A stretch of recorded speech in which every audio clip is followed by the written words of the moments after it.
శ్రీ గురుభ్యో నమః. హరి ఓం.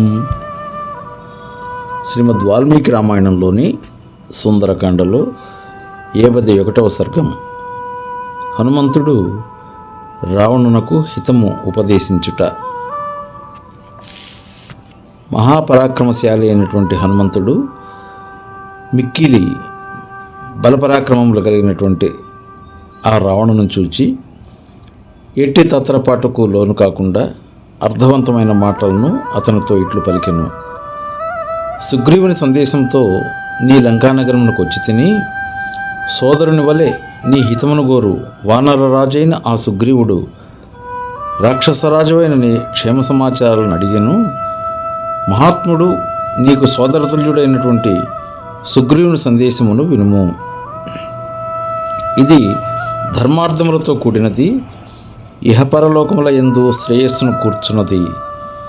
దశరథుడను పేరు గల ఒక మహారాజు కలడు. అతడు రథాశ్వ గజబలములు కలిగినటువంటి వాడు, లోకమునకు తండ్రి వంటి వాడు, బంధువు, ఇంద్రుని వలె మహాతేజస్శాలి. అతని పెద్ద కుమారుడైనటువంటి శ్రీరాముడు ఆజానుబాహువు, ఎల్లరకును ప్రేమను కూర్చువాడు, సర్వసమర్థుడు, మహాపరాక్రమోపేతుడు, ధర్మ మార్గ అనువర్తనుడు. అట్టి శ్రీరాముడు తండ్రి ఆజ్ఞానుసారము సోదరుడైనటువంటి లక్ష్మణునితో భార్య అయినటువంటి సీతాదేవితో రాజ్యమును వీడి దండకారణ్యాల్లో ప్రవేశించాడు. ఆయన భార్య అయిన సీతాదేవి మహాసాధ్వి. ఆమె మహాత్ముడు విదేహరాజు అయినటువంటి జనక మహారాజుని యొక్క కుమార్తె. ఆమె దండకారణ్యం నందు అపహరించబడినది. ఆ రాజపుత్రుడు తమ్ముడైన లక్ష్మణస్వామితో కూడా సీతాదేవిని వెతుకుచ్చు ఋష్యముఖ పర్వతమునకు చేరి సుగ్రీవునితో కలిశాడు. సీతాదేవిని వెతికించుటకు సుగ్రీవుడును, వానర రాజ్యమును సుగ్రీవుని రాజుగా చేయుటకు శ్రీరాముడును ప్రతిజ్ఞలు పూనారు. పిదప రాజకుమారుడైనటువంటి ఆ శ్రీరాముడు వాలిని యుద్ధమునందును హతమార్చాడు.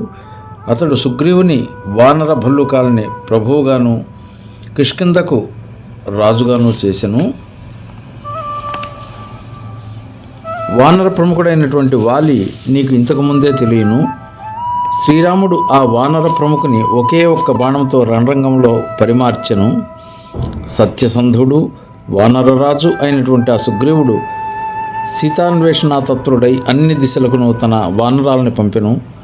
లక్షల కొలదిగా ఉన్న వానరులు దశ దిశల యందును, భూమండలమునందును, పాతాళములోను, ఆకాశమునందు ఆమెను వెతుకుచున్నారు. వారిలో కొందరు గరుత్మంతుని వలె పరాక్రమశాలురు, మరికొందరు వాయువేగంతో సాగిపోగలిగినటువంటి వారు. మహాబలశౌర్యములు కలిగినటువంటి ఆ వానరు వీరులు అడ్డులేని గమనము గలవారే ఎక్కడికైనా శీఘ్రముగా వెళ్ళగలరు. నా పేరు హనుమంతుడు. నేను వాయుదేవుని పుత్రుడును. సీతాదేవి కొరకై 100 యోజనాల పొడవు గల సముద్రాన్ని లంఘించి ఆమె జాడను తెలుసుకుంటకే తీవ్ర వేగంతో ఈ లంకకు వచ్చాను. ఆమెను అన్వేషించుచు తిరుగుచున్న నాకు ఆమె ఇచ్చట కనబడినది. ఓ మహాబుద్ధిమంతుడా, నీవు ధర్మార్థములను బాగా ఎరిగిన వాడవు, తీవ్ర తపస్సులను అనర్చి గొప్ప వరాలను పొందినటువంటి వాడు కాబట్టి నీవు పరసతులను బంధించుట తగదు. ధర్మశాస్త్రములకు విరుద్ధములైనవి, మిక్కిలి అపాయకరములైనవి, మూలమునకే విచ్చిత్తిన కూర్చున్నవియు అగు దుష్కృత్యములను మీ వంటి బుద్ధిమంతులు పూనుకొనరు.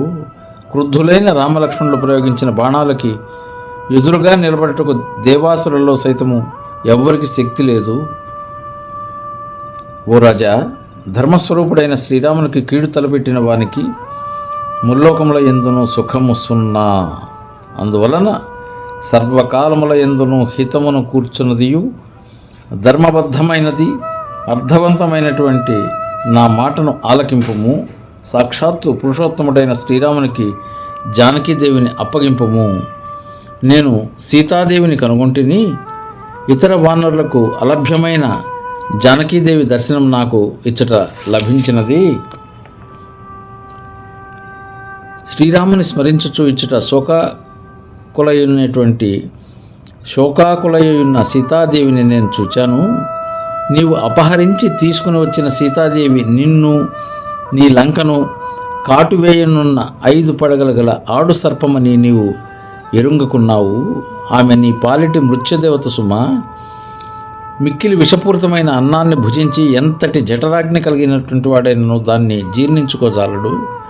అట్లే ఎంతటి పరాక్రమవంతులైనను ఆ సురాసురులు సైతము సీతాదేవిని వశమనర్చుకొనజాలరు. నీవు ధర్మమును ఆచరించుచు పెక్కు కష్టములను ఓర్చుకొని తపస్సు చేశావు. తత్ఫలితముగా మరణము లేని వరాన్ని కూడా పొందావు. అట్టి తప ప్రభావమున చేతులారా నాశనం చేసుకుంటా యుక్తము కాదు. కఠినమైనటువంటి తపశ్చర్యల ఫలితంగా నీవు దేవతల వలన కానీ అసురుల వలన కానీ మరణం లేకుండా వరాన్ని పొందావు. అయినను నీ మరణమునకు అనివార్యమైనటువంటి గొప్ప హేతువులు కలవు.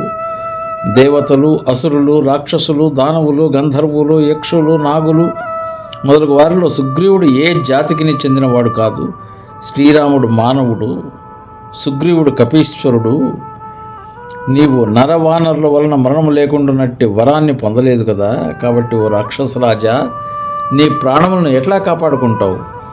ధర్మఫలము అధర్మఫలము ఎప్పుడు కలిసి ఉండవు. ధర్మకార్యము శుభఫలమును, అధర్మకార్యము అశుభఫలాలను ఇస్తుంది కదా. ధర్మ కార్యాచరణ వలన అధర్మ కార్యఫలము నశింపదు. నీవు ఆచరించిన ధర్మఫలం పూర్తిగా నీకు లభించినది. ఇందు ఏమాత్రం సందేహం లేదు. ఇప్పటి నీ అధర్మ ఫలమును శీఘ్రముగానే పొందగలవు. దండకారణ్యం నందలి కరదూషణాదులను, కిష్కింద ఎందలి వాలివధను, రామ సుగ్రీవుల మైత్రి బంధాన్ని జ్ఞప్తికి తెచ్చుకుని నీ హితమును కూర్చి బాగా ఆలోచించుకో. సీతాదేవిని అవమానపరిచిన శత్రువులను హతమార్చి తీరుదును అని శ్రీరాముడు భల్లూక వానరుల సమక్షంలో ప్రతిన పూనాడు. శ్రీరామునకు అపకారం చేయవాడు సాక్షాత్ ఆ దేవేంద్రుడైనా కూడా అతడు సుఖాన్ని పొందక జీవించి ఉండజాలడు.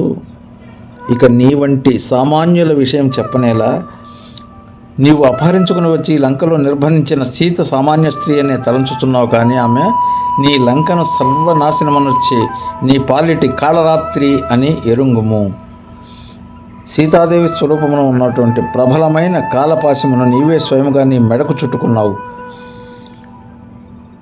ఆత్మీయులైన మిత్రులను, మంత్రులను, బంధువులను, సోదరులను, సుతులను, హితులను, భోగైశ్వర్యములను, భార్యలను 1000 ఏళ్ల కడకు నీ బంగారు లంకను నీవు చేతులారా వినాశమునకు గురి చేయవద్దు. ఓ రాక్షసరాజా, నేను శ్రీరాముని బంటును. ఆయన శక్తితో నేను ఏమైనా చేయగలను. దూతను నీకు హితోపదేశం చేయుట నా విధి. విశేషించి వానరులను. శ్రీరాముడు మానవుడు, నీవు రాక్షసుడవు. కావున నేను మధ్యస్థుడను. నాకు ఎట్టి పక్షపాతము లేదు. నా సత్యవచనమును ఆలకింపుము. మహాయశస్వి అయినటువంటి శ్రీరాముడు రుద్రుని వలె సమస్త లోకాలని సంహరించగలడు. పంచభూతాత్మకములైనటువంటి చరాచరములతో నిండిన వాటినన్నింటినీ కూడా మరలా అదే విధముగా క్షణకాలంలో సృష్టించగలడు. దేవతలలో, అసురులలో, నరేంద్రులలో, యక్షులలో, రాక్షసులలో, విద్యాధరులలో, సమస్త గంధర్వులలో, నాగులలో, సిద్ధులలో, కిన్నరులలో, పక్షులలో, సకల ప్రాణులలో ఎవ్వరును విష్ణుతుల్య పరాక్రముడైనటువంటి శ్రీరాముని ఎదిరించి యుద్ధము చేయుటకు ఏ విధముగా అయినను, ఎచ్చటైనను, ఏ కాలమునందైనను సమర్థులు కారు. సకల లోకములకు ప్రభువు, రాజశ్రేష్ఠుడైనటువంటి శ్రీరాముని ఏడ ఈ విధముగా ఘోరమైన అపరాధము గావించి ఇక నీవు జీవించి ఉండుట అసాధ్యం. ఓ రాక్షసరాజా, దేవతలు, దైత్యులు, గంధర్వులు, విద్యాధర, నాగ, యక్షులు మొదలైన వారు విడివిడిగా కానీ కలిసి కానీ ముల్లోకాధిపతి అయినటువంటి శ్రీరామునికి ఎదురుగా యుద్ధము యందు నిలువ చాలరు.